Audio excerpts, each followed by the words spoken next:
ఓం శ్రీరామచంద్ర పరబ్రహ్మణే నమః. ఓం నమో వశిష్ఠ విశ్వామిత్ర వ్యాస వాల్మీకి సుఖాదిభ్యః. ఓం శుక్లాంబరధరం విష్ణుం శశివర్ణం చతుర్భుజం ప్రసన్నవదనం ధ్యాయేత్ సర్వవిఘ్నోపశాంతయే. ఓం నమో బ్రహ్మాదిభ్యో బ్రహ్మ విద్యా సంప్రదాయ కర్తృభ్యో వంశ ఋషిభ్యో మహద్భ్యో నమో గురుభ్యః. ఓం శ్రీరామో రామభద్రశ్చ రామచంద్రశ్చ శాశ్వతః రాజీవలోచన శ్రీమాన్ రాజేంద్రో రఘుపుంగవః. శ్రీ యోగవాసిష్టము స్థితి ప్రకరణము.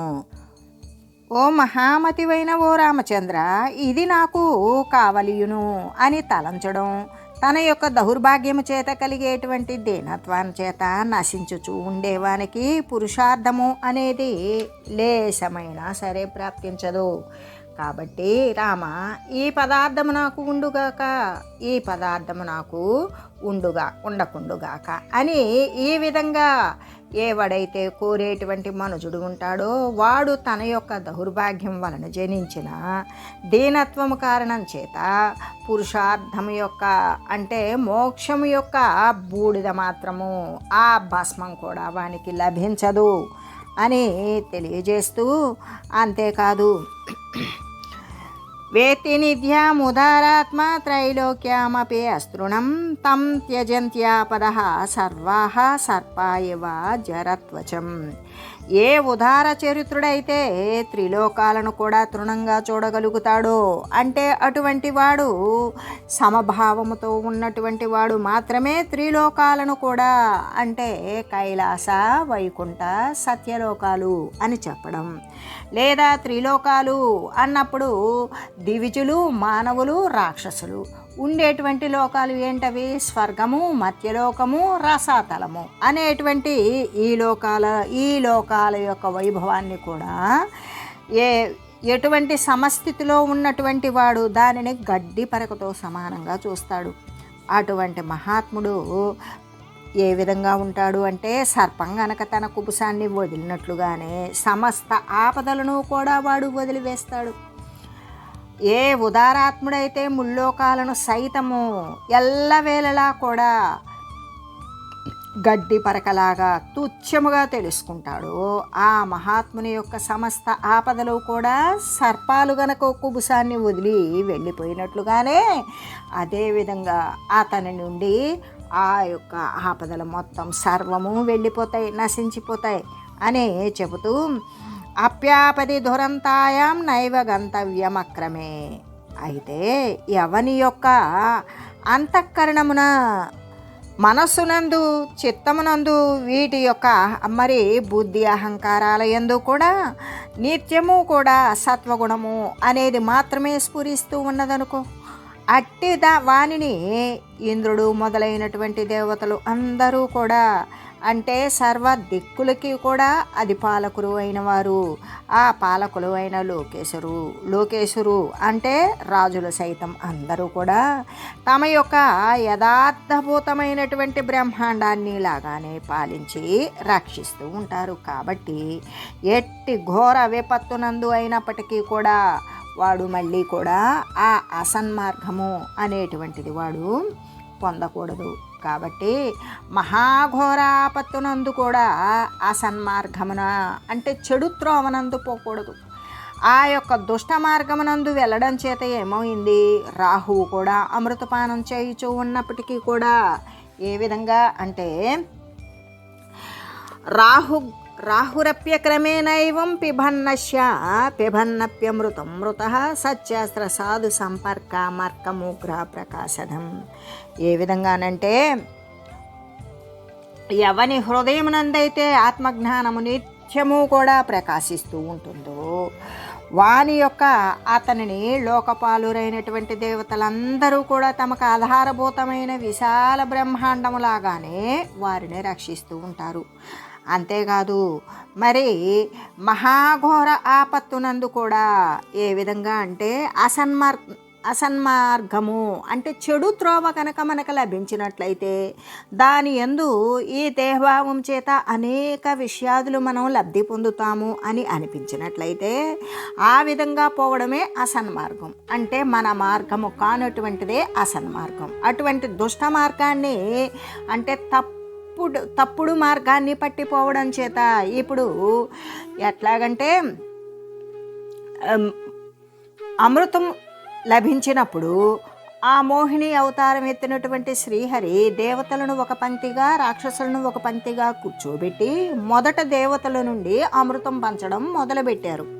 అలా మొదలుపెట్టిన తర్వాత చివరికి ఆ అమృతం మిగిలేలాగా లేదు అని రాక్షసుడైనటువంటి రాహువు అంటే సింహిక కొడుకు అతను ఏం చేశాడు అంటే మరి దేవతలలాగానే తన యొక్క అవతారాన్ని మార్చుకొని దేవతల పంక్తిలో వచ్చి కూర్చొని ఆ అమృతాన్ని పోసేటువంటి వరుసలో తను కూడా మృంగాడు. కానీ చివరకు మరి తన యొక్క అట్లా మృంగినప్పటికీ కూడా అమృతపానం చేసినప్పటికీ కూడా మృతి చెందాడు.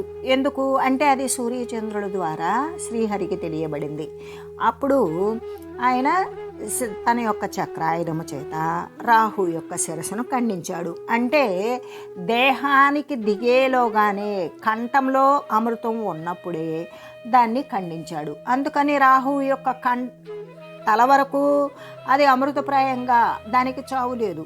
కానీ క్రింది భాగము అతనికి లేదు.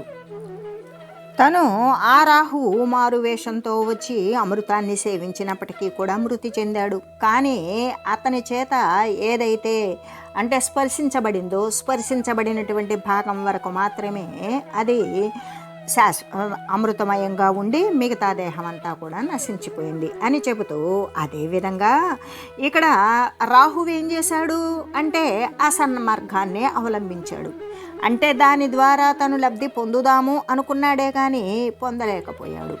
అలాగే ఎంత అవసరం ఏర్పడినప్పటికీ కూడా ఈ దుష్ట మార్గాన్ని ఎవరూ కూడా అనుసరించకూడదు అనే విషయం కోసం రాహువు స్థితిని మనకి పోల్చి చూపిస్తూ, అంతేకాదు సత్యాస్త్రాల యొక్క అభ్యాసము సాధు సేవనము అనే సూర్యుడు అంటే ప్రకాశవంతము.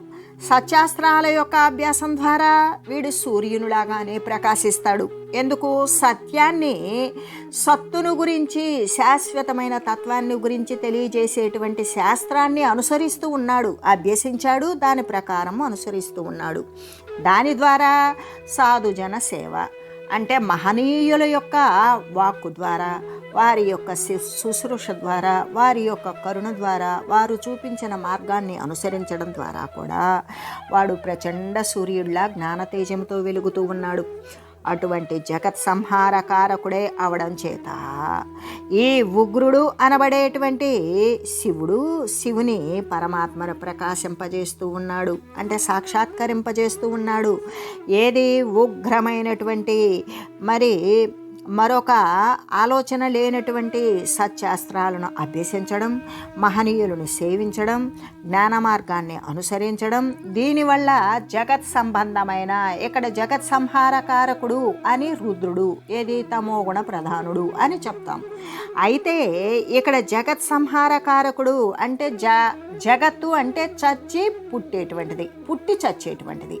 ఈ పుట్టుకకి చావుకి మూలమైనటువంటిదే ఈ యొక్క శరీరాలు పుట్టుకతో ఉత్పన్నమై చావుతో నశించిపోయి మళ్ళీ ఉత్పన్నమై మళ్ళీ నశించి ఈ విధంగా అవి వస్తూ పోతూ చక్రభరణములాగా ఉంటాయి, కానీ దానికి ఒక అంతం ఉండదు. కాబట్టి అటువంటి జగత్ సంహారకారకుడు అంటే చావు పుట్టుకులనే నశింపజేసేటువంటి వాడు. అంటే ఆ యొక్క ఏ సంస్కారమైతే సత్యాస్త్రాలను అభ్యసించి గురుసేవ చేస్తూ మహనీయులను సేవిస్తూ వారి ద్వారా ఏ యొక్క జ్ఞానతేజమైనటువంటి మార్గాన్ని అనుసరిస్తూ ఉన్నటువంటి వాడు జ్ఞాన సూర్యుడే చండ ప్రచండంగా వెలుగుతూ ఉన్నప్పుడు తమో గుణానికి మూలమైనటువంటి ఏ జగత్ సంబంధమైన సంసార కారణం ఉన్నదో దాన్ని నశింపజేసేటువంటి రుద్రుడు ఆ శివుని పరమాత్మ ఏం ప్రకాశింపజేస్తాడు అంటే సాక్షాత్కరింపజేస్తాడు. ఎవరిని? తనను తాను సాక్షాత్కరింపజేసుకుంటాడు, చేస్తాడు. అంటే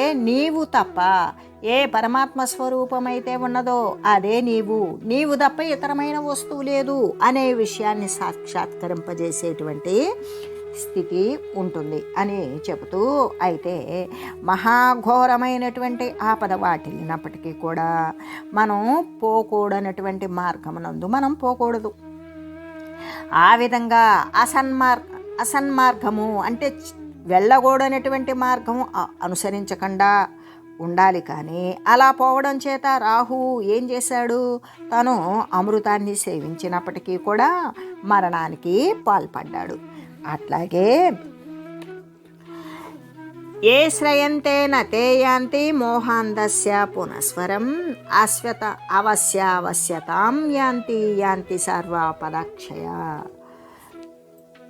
ఎవరైతే స్వస్వరూప సాక్షాత్కారం చేసుకోగలిగారో వీనిని సేవించేటువంటి వీడు మహనీయులను సేవించి తన యొక్క సాక్షాత్కారం పరమాత్మ సాక్షాత్కారం నందు వాడు చేసుకోగలిగాడు, పరమాత్మతత్వాన్ని పొందాడు. అట్లాగే ఇటువంటి ఈ అనుభవం చెందినటువంటి వానిని సేవించేటువంటి వాడు అంటే వీడు సేవించినటువంటి మార్గాన్ని అనుసరించిన వాడు మళ్ళీ కూడా ఎప్పటికీ కూడా మోహాంధకారానికి మళ్ళీ లోక సంబంధమైన విషయాలకు వసుడు కాకుండా ఉంటాడు. ఏ విధంగా అంటే సాధువుల యొక్క సేవ ద్వారా సత్తును గురించి తెలిసిన వారి యొక్క సాంగత్య సేవా భాగ్యము ద్వారా సత్శాస్త్రాలను అభ్యసించడం ద్వారా ఇవన్నీ ఏమి బోధిస్తాయి? శాశ్వతత్వాన్ని, స్థిరత్వాన్ని, నిత్య నిరతిశయానందమైనటువంటి సచ్చిదానంద స్వరూపాన్ని తెలియజేస్తాయి. ఆ తెలియజేసినప్పుడు ఇక వాడికి మళ్ళీ కూడా ఈ దేహ లోక సంబంధమైనటువంటి ఈ మోహము అనేది ఉంటుందా? ఎప్పటికీ ఉండదు. అలాగే ఈ మోహాంధకారానికి వాడు ఎప్పటికీ వసుడవ్వడు. అటువంటి వానికి అవశ్యమైనవి కూడా మరి వశమైపోతాయి. ఏ విధంగా అంటే వాడికి సాధ్యము కానివి కూడా వానికి లోబడిపోతాయి. వానికి సమస్త ఆపదలు కూడా శమించిపోతాయి. ఇంకా మరి ఎప్పటికీ కూడా ఆపదలు అనేటువంటివి లేకుండా శమించిపోతాయి అని చెబుతూ, ఏ విధంగా అంటే సూర్యునిలాగా మహాజ్ఞాన ప్రకాశాన్ని కలుగజేసేటువంటి వాడు సత్శాస్త్రాలు, సాధున సాంగత్యాలు ఎవరైతే ఆశ్రయిస్తారో అటువంటి వారు మళ్ళీ కూడా ఆ జ్ఞానము అనే అంధకారంలో ఎప్పటికీ పడరు. వాళ్ళు ఎప్పుడూ కూడా దానికి వశపడరు, లోక సంబంధమైన విషయాలకి అని తెలియజేస్తూ, ఏ శ్రయంతే నతే యాంతి మోహాంధస్య పునర్వశం అవశ్యావశ్యతాం యాంతి సర్వపదక్షయ. ఎవరైతే మోహాంధకారానికి వశులుగాక ఉంటారో వారికి అలభ్యమైనవి కూడా లభ్యమవుతాయి, వానికి ఎటువంటి ఆపదలు కూడా ఉండవు అని తెలియజేస్తూ, అక్షయం భవతి శ్రేయః కృతం ఏన గుణైర్యశః ఏషాం గుణేష్వ సంతోషో రాగో ఏషాం శ్రుతం ప్రతిః సత్యప్యసనినో ఏ చతే నరాహాప శవోపరే. శమము, దమము మొదలైన గుణాల చేత దమము మొదలైన గుణాలు, శమము అంటే అంతఃకరణం యొక్క నిగ్రహం, మనసు వాని ఆధీనంలోనే ఉంచుకోవటం. వాడు ఎవరు? ఇంతకీ జ్ఞానము. ఆ జ్ఞానానికి అధిష్టానకర్త క్షత్రపాలకుడు. తను ఏం చేస్తాడు? తన మనసును తను నిగ్రహించుకోగలుగుతాడు. ఎందుకు? జీవుడు తనే కాబట్టి తన బుద్ధిని తను నిగ్రహించుకోగలుగుతాడు, తన చిత్తాన్ని తను నిగ్రహించుకోగలుగుతాడు, తన అహంకారాన్ని తను నిగ్రహించుకోగలుగుతాడు. ఎప్పుడైతే ఈ అంతఃకరణాలు అనేవి నిగ్రహించబడి దానిని అనుసరించే దమము అంటే ఈ జ్ఞానేంద్రియ కర్మేంద్రియాలు కూడా అవి ఉత్త జడాలు. ఈ మనసు అనేది దానిలో చొప్పించకపోతే చూపు చూసినా దానిని గుర్తించలేదు, నాలుక రుచి చూసినా దానిని గుర్తించలేదు, మరి ముక్కు వాసన చూసినా దానిని గుర్తించలేదు, చర్మం స్పర్శించినా దానిని గుర్తించలేదు. వీటన్నింటికీ మూలమేంటి? ఒక శబ్దాన్ని ఇది విన్నప్పటికీ కూడా దాని యొక్క అర్థాన్ని, దాని యొక్క ఆవశ్యకతని గుర్తించలేదు. ఇవన్నీ కూడా వాటి రకాలైనటువంటి క్రియలను చేయాలి అంటే మనసు, చిత్తము ఇటువంటివి అంతఃకరణాలు దానిలో చొప్పించబడినప్పుడు మాత్రమే వాటికి చేతనత్వము అనేది వస్తుంది. ఈ చేతనత్వం రావడానికి జీవుడు ఏం చేస్తున్నాడు? జ్ఞాన మార్గాన్ని అనుసరిస్తూ తన యొక్క అంతఃకరణాలను తన వశంలో పెట్టుకోగలిగాడు. అప్పుడు ఎప్పుడైతే జ్ఞానేంద్రియాలు అనేవి జడాలుగా చేశాడో, అంటే అంతఃకరణాలను నిగ్రహించినప్పుడు, అవి జ్ఞానేంద్రియాలను ఆశ్రయించకుండా ఉన్నప్పుడు, ఇక కర్మేంద్రియాలు అనేవి కూడా అవి కూడా స్తబ్దములయ్యే ఉంటాయి. ఈ విధంగా శమము, దమము మొదలైనటువంటి గుణాల చేత ఎవరైతే విఖ్యాతి నొంది ఉంటారో అటువంటి వారికి, అంటే సత్పురుషులలో శ్రేష్ఠుడైనటువంటి వారికి నాశరహితమైన పరమోత్తమ శ్రేయమే లభిస్తుంది. ఇంకా వాడికి ఎటువంటి నాశము లేదు. ఎందుకు? నశిస్తే ఉత్పన్నం అవ్వాలి. ఇప్పుడు వచ్చి ఉన్నది కదా, మరి నశించదా అంటే నశిస్తుంది. ఎందుకు? ఈ రూపనామ క్రియలతో కూడినటువంటి జగత్ సంబంధమైన వస్తువు శరీరం. ఈ శరీరం నశిస్తుంది, కానీ మరొక శరీరాన్ని తీసుకొచ్చుకునేటువంటి ఆవశ్యకత కలిగి ఉండదు. దేని ద్వారా అంటే వీడు ఏ శమధమాదుల చేత పరబ్రహ్మతత్వాన్ని పొంది ఉన్నాడు, దాని చేత వాడికి మళ్ళీ స్థితి, ఉత్పత్తి, నాశము అనేటువంటి స్థితి లేకుండా ఉంటుంది అని చెబుతూ వానికి పరమ ఉత్తమమైనటువంటి శ్రేయస్సే కలుగుతుంది. అయితే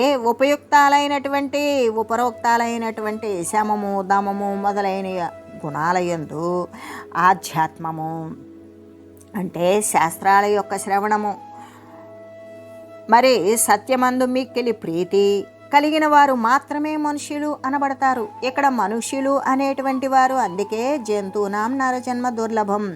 ప్రతి ఒక్క జీవరాశి యందు కూడా మరి మనుజుడైన వాడే జ్ఞానవంతుడు. జ్ఞాన మార్గాన్ని అనుసరించి మళ్ళీ కూడా శరీరాల యొక్క రాకపోకలను శాశ్వతంగా నివారించుకోగలిగినటువంటి జ్ఞాన ఆవశ్యకత, జ్ఞాన తృష్ణ వాడికి ఉన్నప్పుడు దానిని శాశ్వతంగా నివారించుకోగలడు. అందుకనే ఈ యొక్క దాని యందు మరి ఇవి చేయాలి అంటే సత్యాస్త్రాన్ని శ్రవణం చేయాలి. మరి తను అభ్యసించగలిగితే పఠించాలి. దాని ప్రకారం శ్రవణము, మననము, పఠనము ఏదో ఒకటి చేసి ఇది ఏమి నేర్పుతుంది? సత్యం యొక్క విషయాన్ని తెలియజేస్తుంది. ఆ సత్యమునందు వీడు ఇష్టము కలిగి ఉండాలి, అది మాత్రమే కోరుకోవాలి. అప్పటిదాకా ఉన్నటువంటి ఈ దృశ్యమాన సంబంధమైన వస్తుతతి అంతా అబద్ధము అని తెలిసినప్పుడు దానిని వదిలిపెట్టి వేయాలి. అది అబద్ధము అని తెలిసిన దాన్ని అబద్ధంగానే చూస్తాం, కానీ మళ్ళీ దానిని కోరుకోం కదా. అట్లాగే అటువంటి స్థితి కలిగినటువంటి వారే నిజంగా కూడా మనుష్యులు అని అనబడతారు. తక్కిన వారు ఎవరు అంటే పశుతుల్యులే. జ్ఞానేన హీన తత్పశుభి సమాన. జ్ఞానము లేనటువంటి వారు ప్రతి ఒక్కరూ కూడా పశువుతో సమానమే అని చెబుతూ, ఎవరికైతే వైరాగ్య సంబంధమైనటువంటి శమము, దమము మొదలైనటువంటి గుణాల యందు ఇంత మాత్రము చాలును అనే బుద్ధి లేకుండా ఉండాలి. ఆ బుద్ధి ఉన్నదా, ఇది చాలు అనుకుంటే నేను గొప్పోడిని అయిపోయాను, నేను చాలా మంచిగా ప్రవర్తిస్తున్నాను అని మళ్ళీ అక్కడితో ఆపేసి మళ్ళీ జగద్వ్యాపారాలలో మునకలేస్తాడు.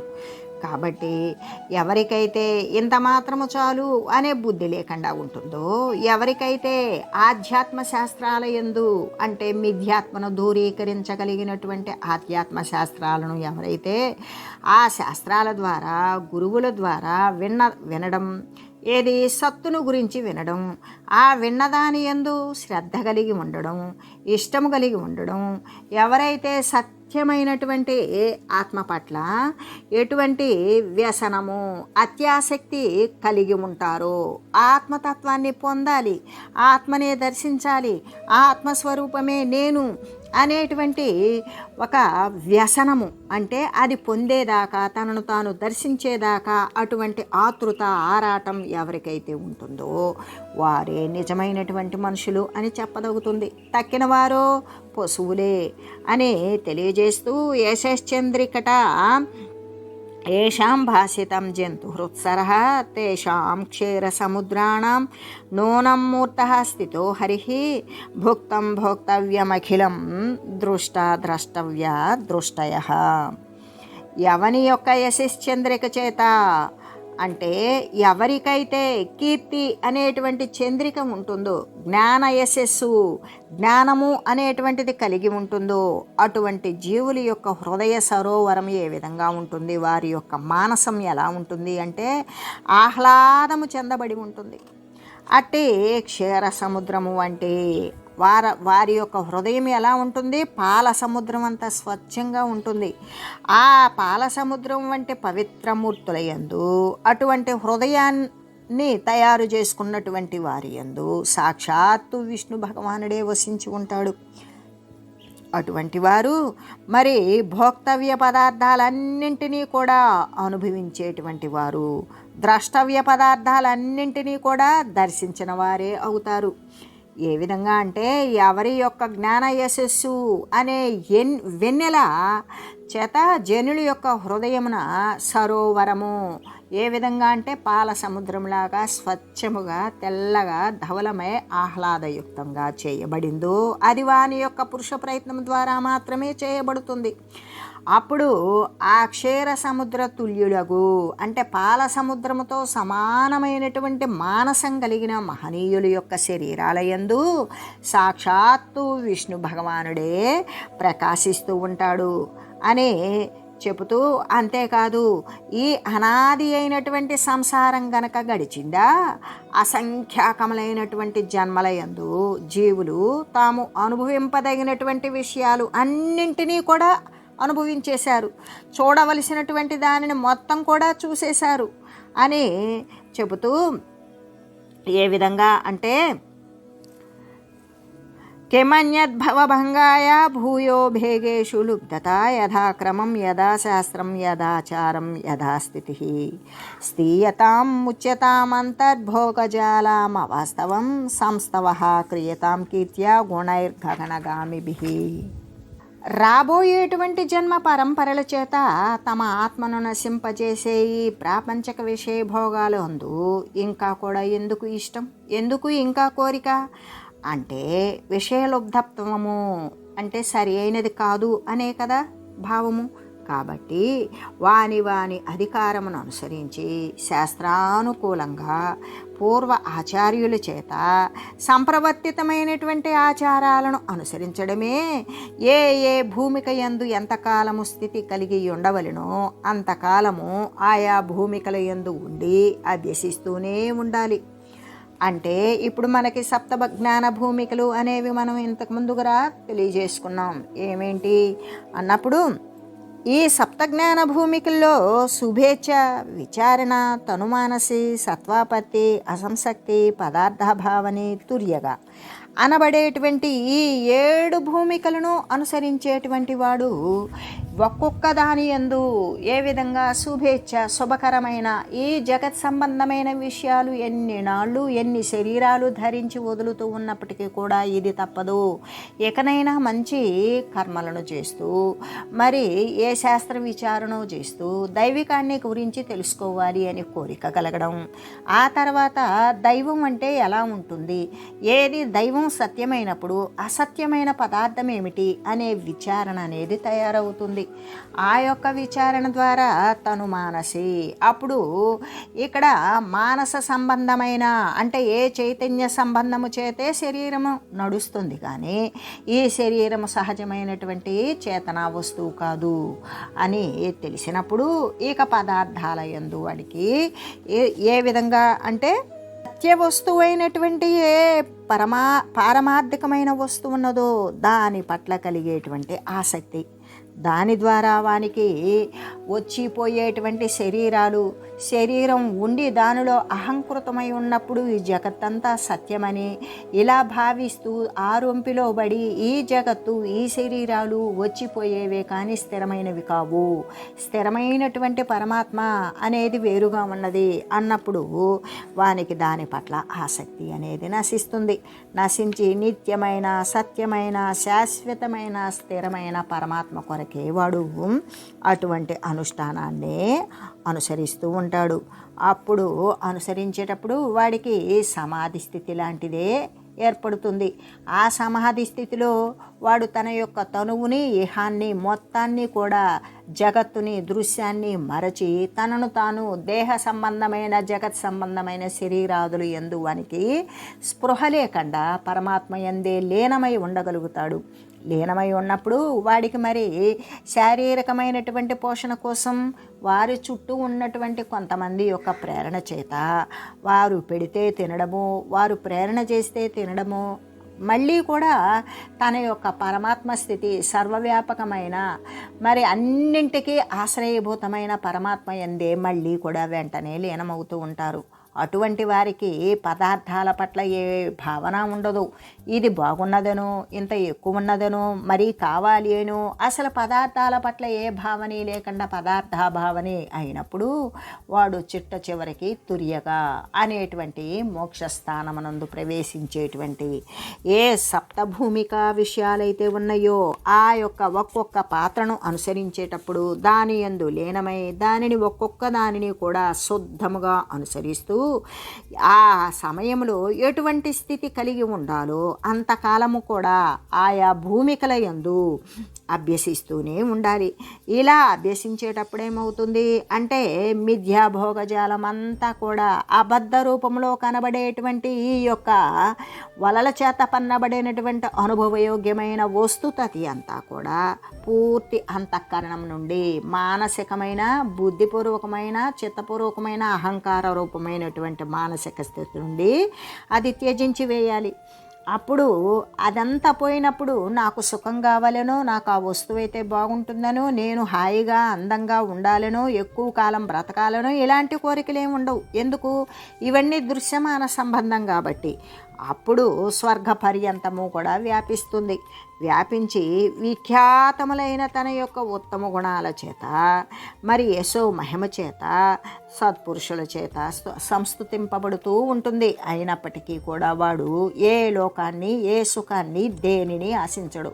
దేనిని ఆశించి దేహాన్ని ధరించాడో, రూపనామక్రియలు అనేది ఏర్పడినవో, ఇక అప్పుడు అంతఃకరణము అనేటువంటిది దృశ్యమాన సంబంధమైనదే ఉత్పన్నమవుతుంది. కాబట్టి ఈ భూమికలను ఆశ్రయించుకొని ఆ భూమిక యొక్క ఫలితాన్ని పొందుతూ 7వది అయినటువంటి బ్రహ్మతత్వాన్ని పొందేటువంటి తుర్యగా అనే స్థితికి రావాలి. ఆ వచ్చినటువంటి వారిని ప్రతి ఒక్కరూ, త్రిలోకాల్లో ఉన్నటువంటి ప్రతి ఒక్కరూ కూడా స్తుతిస్తారు, పూజిస్తారు. ఎందుకు? పరబ్రహ్మతత్వాన్ని ఎవరు ఆదరించగలరో, ఈ తత్వానికి ఆ తత్వానికి ఏ భేదము లేదు అని గుర్తించగలరో వాళ్ళు తప్పనిసరిగా పూజిస్తారు అని చెబుతూ, అంతేకాదు త్రాయేతే మృత్యుతో హేతే న కదాచన భోగకాః గాయంతి సిద్ధ సుందర్యో ఏషామిందో సితం యశః గీతిభిర్గగనా భోగైస్తే జీవంతి మృతాః పరే. తుచ్చములైనటువంటి ఈ ప్రాపంచిక సంబంధమైన విషయభోగాలు మృత్యువుతోనే అంతమైపోతాయి. మరి కాబట్టి చంద్రునిలాగానే, చంద్రుడు ఏ విధంగా ఉంటాడు? తెల్లగా ఉంటాడు. అలాగే ఆ ధవలమైనటువంటి కీర్తి కూడా తెలుపుతోనే పోల్చి చెప్తూ ఉన్నారు. ఎవని యొక్క ధవల కాంతి అంటే ప్రకాశవంతమైనటువంటి కీర్తిని సుందరులైనటువంటి దేవాంగునులు గానం చేస్తూ ఉంటారంట. ఎవరి యొక్క యశస్సు, ఎవరి యొక్క కీర్తి, ఏ కీర్తి? ఆధ్యాత్మికమైన కీర్తి, వాని యొక్క పారమార్థికమైన యశస్సు, దానిని ఆకాశంలాగానే సర్వదేశ కాలాల యందు కూడా వ్యాప్తమై ఉంటుంది.